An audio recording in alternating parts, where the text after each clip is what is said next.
suis tombé récemment sur deux sondages qui m'ont interpellé, c'est moins qu'on puisse dire, hein, à telle enseigne que j'ai pensé que ce serait intéressant de faire une vidéo là-dessus. Alors, le premier porte sur la consommation de viande en France, et le second porte sur l'interdiction de la chasse. Alors, selon le premier sondage, 98% de la population française mange de la viande et ou du poisson. En gros, il n'y a que 1% de la population qui ne mange que du poisson, c'est ce qu'on appelle des pesco-végétariens, et il n'y a en France que seulement 1% de la population qui ne mange ni viande ni poisson. Ce sont les végétariens et les véganes. Donc en gros, les gens qui ne mangent pas de cadavres d'animaux en France, c'est 1% de la population du pays. Donc on est vraiment sur une minuscule marge statistique. Alors du coup, mon souci avec ce sondage, c'est un autre sondage sur lequel je suis tombé et qui dit qu'on a la moitié des Français qui sont pour l'interdiction de la chasse. Mon souci donc, c'est la corrélation qui s'établit avec le premier sondage dont je vous ai parlé, parce que ce deuxième sondage veut dire qu'une personne sur deux qui mange de la viande souhaite l'interdiction de la chasse. Et ça, c'est un point que, même en tournant mon cerveau dans tous les sens, je trouve moralement sale, pour vous dire les choses franchement. Parce qu'il implique de retirer complètement les notions d'éthique et de morale du débat sur la chasse. Or, je pense au contraire que la question éthique devrait être au cœur de ce que devrait être le débat sur la chasse. Et donc, ça me pose un souci de voir que toute considération éthique puisse être abandonnée aussi facilement sur un sujet sur lequel on ne peut pas moralement faire l'impasse sur cette question. Comprenez ma logique. Pour moi, et pour vous aussi, je suppose, il est parfaitement normal et rationnel qu'un végétarien ou un vegan soit opposé à la chasse. C'est logique, hein, et ça fait sens. Une personne qui ne mange pas d'animaux, il est logique que cette personne soit opposée à la chasse et à l'élevage des animaux de boucherie, parce que cette personne, des animaux, elle n'en mange pas. Mais les autres, les 99% de la population restant qui ne sont ni végétariens ni véganes, eux, la viande, ils en mangent. Et si vous mangez de la viande, alors cette viande ne peut avoir que deux provenances, soit la chasse, soit l'élevage. Il n'y en a aucune autre. Les animaux que vous mangez ont soit été élevés, soit été chassés. Et donc, du coup, une personne qui mange de la viande et qui veut interdire la chasse, ça veut dire a fortiori qu'elle ne veut pas interdire l'élevage. Et donc, par voie de conséquence, qu'elle estime que l'élevage est plus éthique que la chasse. Alors, dans cette vidéo, je vais établir un comparatif éthique et moral entre ces deux pratiques pour vérifier si, oui ou non, cette idée,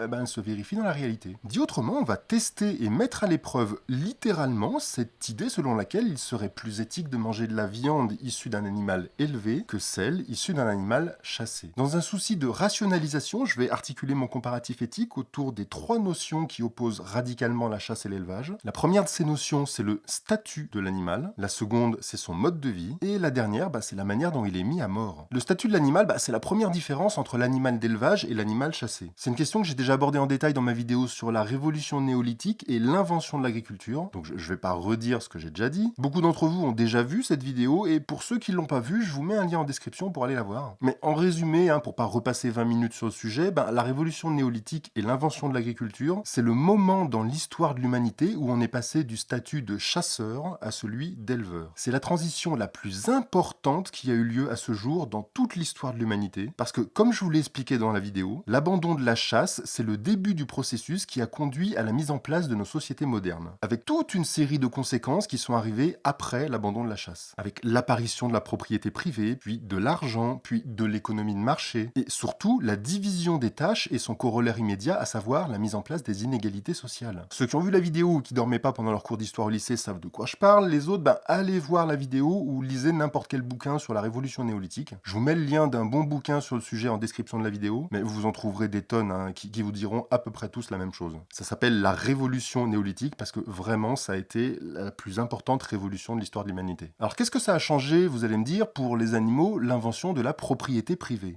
Ça a changé le statut des animaux. Le chasseur-cueilleur ne possédait aucun animal, il en prélevait dans la nature pour nourrir lui ou sa famille, mais les animaux chassés étaient libres, ils appartenaient à personne et ils étaient considérés comme des êtres vivants. Et c'est toujours valable aujourd'hui, 12 000 ans plus tard. Les animaux que l'on chasse aujourd'hui ne sont la propriété privée de personne. Ils sont libres et ils ont le statut d'être vivants. D'ailleurs, dans la législation française, je ne sais pas dans quel pays vous vivez, mais en France, chez nous, la législation interdit leur domestication. Donc ils sont vraiment considérés, même juridiquement, comme des animaux libres. Par contre, c'est l'exact opposé pour les animaux d'élevage. Ils ne sont pas libres, ils sont la propriété privée d'une personne ou d'une entreprise. Et ils n'ont pas non plus le statut d'être vivants dans nos sociétés. Ils ont le statut de biens qui appartiennent à un propriétaire. Y compris d'un point de vue juridique, d'ailleurs. Leur propriétaire peut les vendre pour gagner de l'argent comme on vend des aspirateurs ou des fours à micro-ondes. Mais on peut pas vendre un chevreuil, car les chevreuils sont des êtres vivants qui n'appartiennent à personne. Par contre, on peut vendre une vache, car toutes les vaches sont des biens mobiliers qui appartiennent à un propriétaire. La révolution néolithique politique a également modifié le rapport à l'animal à cause de la division des tâches. Le chasseur nourrit sa famille, tandis que l'éleveur gagne de l'argent pour acheter de la nourriture qu'il ne produit pas lui-même. Parce que sans l'argent, l'éleveur il peut pas se nourrir. C'est la base du principe de la division des tâches. L'éleveur ne produit pas de la viande pour lui ou sa famille, il la produit pour des gens qui ont d'autres tâches dans la société que de produire de la nourriture. C'est-à-dire pour vous, en fait. Puisque la majorité d'entre vous, vous ne produisez pas de viande et vous ne chassez pas non plus. Tout ce que vous faites, c'est acheter de la viande produite par des éleveurs. Et je vous affiche la fin de cette phrase écrite sur l'écran là parce qu'elle résume à elle seule le statut d'un animal d'élevage. Son statut premier n'est plus celui d'un être vivant. Vous n'avez même pas à en faire la mise à mort puisque lorsque vous l'achetez, il est déjà mort. Ce que vous achetez, c'est pas l'animal, c'est son cadavre ou des morceaux de son cadavre. Et le cadavre de l'animal devient un produit qui est acheté par des consommateurs. Après la différence de statut, l'autre différence éthique et morale entre l'animal chassé et l'animal élevé, c'est le mode de vie. Comme on l'a vu, l'animal chassé est un animal libre qui n'est la propriété privée de personne. À l'inverse, l'animal élevé est un bien qui ne peut pas se balader librement là où il veut. Il vit dans un milieu clos, fermé et d'une surface délimitée qui est gérée par son propriétaire. Alors il existe une très grande variété de façons dont les animaux sont élevés et il existe donc une large variété de différences de traitement que subissent les animaux d'élevage. J'ai eu une série d'échanges très intéressants il y a une année avec un éleveur de cochons laineux qui élève ses animaux en semi-liberté dans une forêt de 15 hectares. On est là sur une forme d'élevage éthique, sur un espace vaste avec une forêt comestible dans laquelle les animaux peuvent se nourrir directement en complément de la nourriture qui leur est donnée par l'éleveur. Donc vous le voyez, ça existe, il est tout à fait possible d'élever certains animaux très bien, à la fois d'un point de vue écologique et sur le plan du respect animal. Mais après, il faut pas se mentir, ce genre de pratique, c'est l'exception. L'immense majorité des élevages d'animaux ne vivent pas comme ça. Parce que cet éleveur de cochons rustiques dont je vous parle, il représente 1% des éleveurs de cochons. Pour la viande de porc que vous allez acheter chez votre boucher ou au supermarché, dans l'immense majorité des cas, c'est comme ça que les cochons ont été élevés. Alors vous le voyez, là, les animaux, ils n'ont pas 15 hectares. C'est un peu plus petit, on va dire. Ces animaux sont produits comme on fabrique des biens de consommation destinés à être commercialisés. C'est pour ça qu'ils sont produits,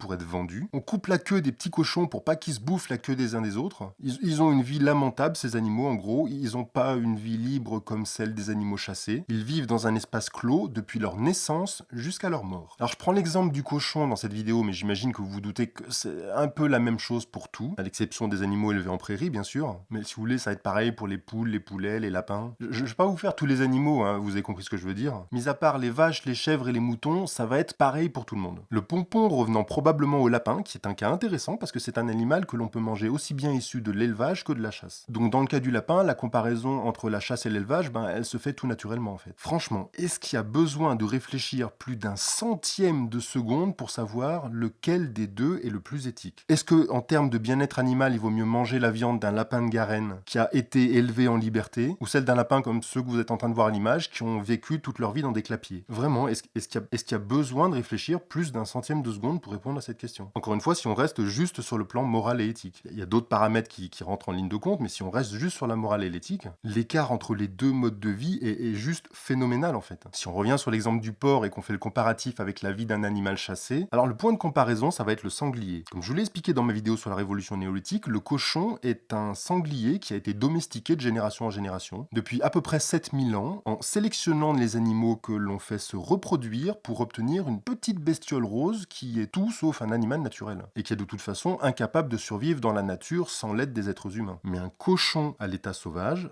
c'est ça, c'est ce que vous êtes en train de voir à l'image. Là, c'est des images qui ont été littéralement tournées dans ma forêt. Voilà comment vit un cochon que l'on chasse plutôt que de l'élever. Et donc sur cette base, je vous laisse déterminer laquelle des deux options est la plus éthique au niveau du bien-être animal entre le mode de vie que vous êtes en train de voir à l'image et ça. Lequel de ces deux animaux a eu la meilleure vie d'après vous entre l'animal élevé et l'animal chassé? La troisième différence éthique entre la chasse et l'élevage, c'est la mise à mort de l'animal. On tue les animaux chassés avec une balle, on leur tire dessus avec une arme à feu dans le cadre d'un acte de prédation. Un chasseur tue sa proie, c'est un mécanisme écologique et naturel qui contribue à l'équilibre et à la sauvegarde des écosystèmes. Une mort par balle peut être instantanée ou plus longue si le calibre est trop léger ou si l'impact de la balle n'a pas tué l'animal sur le coup. Mais bon, sauf exception, on n'est pas dans des niveaux de brutalité qu'on peut voir dans les abattoirs. Parce que la mort dans un abattoir, c'est ça. Je pense que j'ai même pas besoin de commenter les images parlent d'elles-mêmes. D'ailleurs, là je vous mets des images censurées avec des carrés noirs parce que l'algorithme de YouTube, il aime pas ce genre d'images. Il les considère comme trop violentes. Mais pour ceux qui veulent voir les images non censurées, je les mets sur ma chaîne secondaire et je vous mets le lien en description.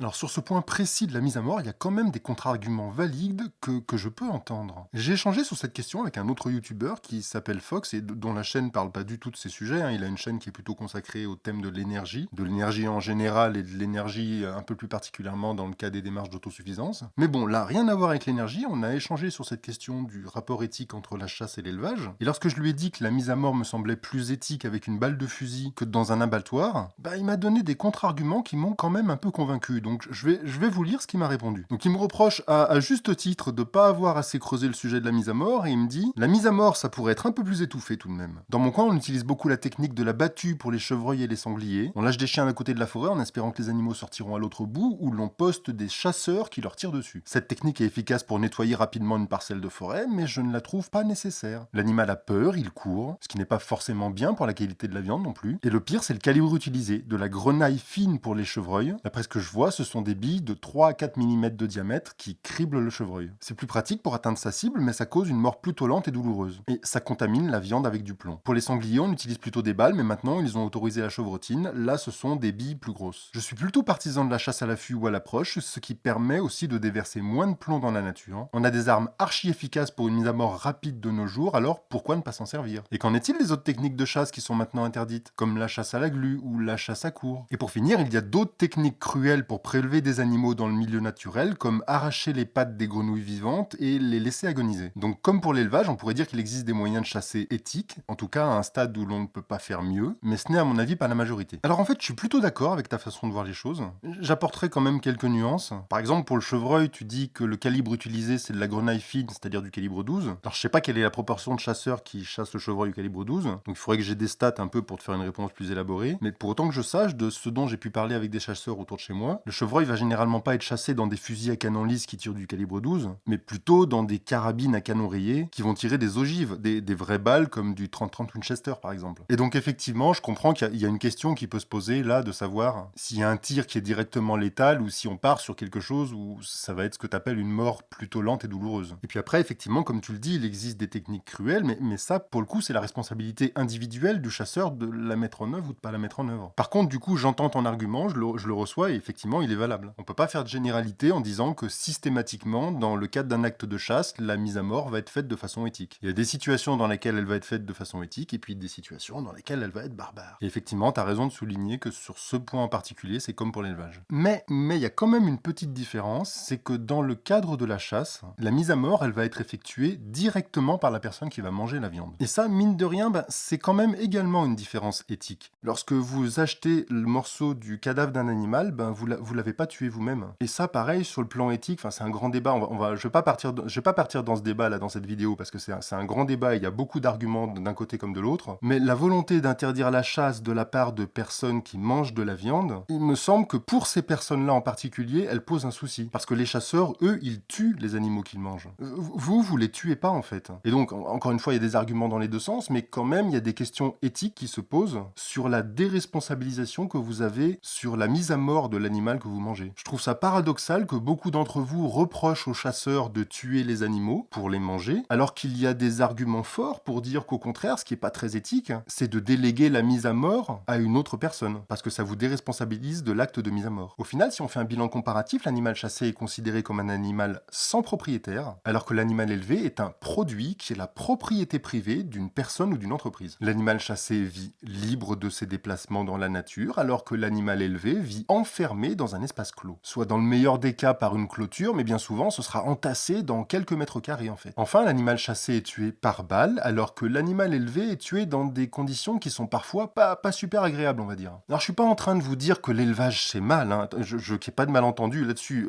Au contraire, j'essaye de vous montrer qu'il y a un moyen de faire de l'élevage de façon éthique et morale. Ce dont je vous parle, c'est autre chose. Ce que je dis, c'est que bien honnêtement, je vois aucun argument valable pour dire que, en l'état actuel du marché de la viande, la chasse serait moins éthique que l'élevage. Pour préparer la vidéo, là, j'ai essayé en toute bonne foi d'écouter les arguments des anti-chasses, qui disent qu'il est plus éthique d'acheter une côte de porc chez le boucher que de tuer un sanglier. Mais la seule chose que ces gens étaient capables de me répondre comme argument pour invalider ce constat, c'est qu'il existe des éleveurs qui font de l'élevage éthique. C'est vraiment le seul truc qu'on me répond à chaque fois. Oui, mais il y a des élevages éthiques. Alors oui, c'est vrai, il y a des élevages éthiques, et je suis le premier à vous le dire depuis des années sur cette chaîne. Mais du coup, avant de critiquer la chasse, commencez vous-même par consommer ces produits éthiques si vous avez envie de rester des consommateurs consommateurs? Parce que pour le moment, l'élevage de cochons dans des forêts de 15 hectares, ben c'est 1% du marché. C'est tout. Donc non, l'argument qui consiste à dire que l'on est contre la chasse parce qu'il existe des élevages éthiques, ben, il tient pas une seconde. Parce que pour 99% des cas, c'est-à-dire pour la quasi-totalité de la viande que les anti-chasses vont consommer, eh bien la question ne se pose même pas une seconde de savoir laquelle des deux pratiques est plus morale entre la chasse et l'élevage. Si l'éthique est réellement un souci pour vous, alors au minimum aidez les éleveurs qui essayent de faire les choses de façon plus éthique. Par exemple en demandant leur viande à vos bouchers et puis surtout en acceptant de la payer plus cher et donc de manger un peu moins de viande. L'industrie de la viande, en fait, est tout simplement amorale. Elle n'est pas immorale, elle est amorale. Elle est dans une logique industrielle. Et cette logique industrielle, si la demande du consommateur, donc si la demande du consommateur change, si le consommateur demande plus de qualité, moins de quantité, plus de qualité, l'industrie s'adaptera. Alors, dans une logique inverse, je voulais essayer de contrebalancer un peu et de chercher si les antichasses avaient des arguments pour invalider, non pas ceux en faveur de la chasse, mais ceux en défaveur de l'élevage. Et c'est là que vraiment j'ai mon plus gros problème sur cette histoire, c'est que j'en ai trouvé absolument aucun. Juste pas un seul en fait. J'ai dû passer 2 heures à chercher sur Google et à essayer de trouver des antichasses qui parlent de l'élevage et comparent l'élevage à la chasse, mais en fait ça n'existe pas. Ces antichasses-là qui mettent toute leur énergie pour critiquer la chasse, eh ben ils en mettent aucune, ne serait-ce que pour aborder de loin, même pas en détail, mais juste de loin la question de l'élevage. En fait, ils ne parlent pas du tout de l'élevage. Ils en parlent jamais. Ou bien, les rares fois où ils en parlent, ils se concentrent sur les 1% d'élevage de type cochon laineux en semi-liberté sur 15 hectares. Et ils ignorent complètement les 99% qui ressemblent à ce que vous êtes en train de voir à l'image. Et qui est un problème de bien-être animal infiniment plus important que de savoir si Dédé il va aller mettre un coup de 12 à une perdrix. Les antichasses disent que la chasse c'est moins éthique, ce qui tient pas la route une seule seconde, encore une fois, si on compare chasse et élevage, mais ils le font parce qu'ils sont dans une dissonance cognitive qui les empêche d'admettre ce qu'est réellement l'élevage. Comment il se pratique, comment les animaux sont traités et comment ils sont mis à mort. Il y a une vraie sincérité dans mes interrogations, j'ai réellement fait des recherches et j'ai réellement pas trouvé de réponse. Donc s'il y a des antichasses parmi vous qui ont des arguments pour valider votre opinion selon laquelle l'élevage est plus éthique que la chasse, et qu'il vaut mieux qu'un animal ait un propriétaire plutôt que d'être un animal libre, ou bien qu'un animal est plus heureux dans quelques mètres carrés qu'au grand air dans la nature, ou encore qu'il vaut mieux l'abattoir pour tuer un animal plutôt qu'une balle de fusil, eh bien, très sincèrement, s'il vous plaît, donnez-moi vos arguments dans les commentaires. Je vais probablement pas répondre à tous les commentaires, mais par contre, je vais tous les lire. S'il y a matière à changer d'avis, ben convainquez-moi. Je suis à l'écoute, vraiment, donc faites-moi changer d'avis. Et je pense qu'un jour, il faudra qu'on interdise totalement la chasse dans ce pays.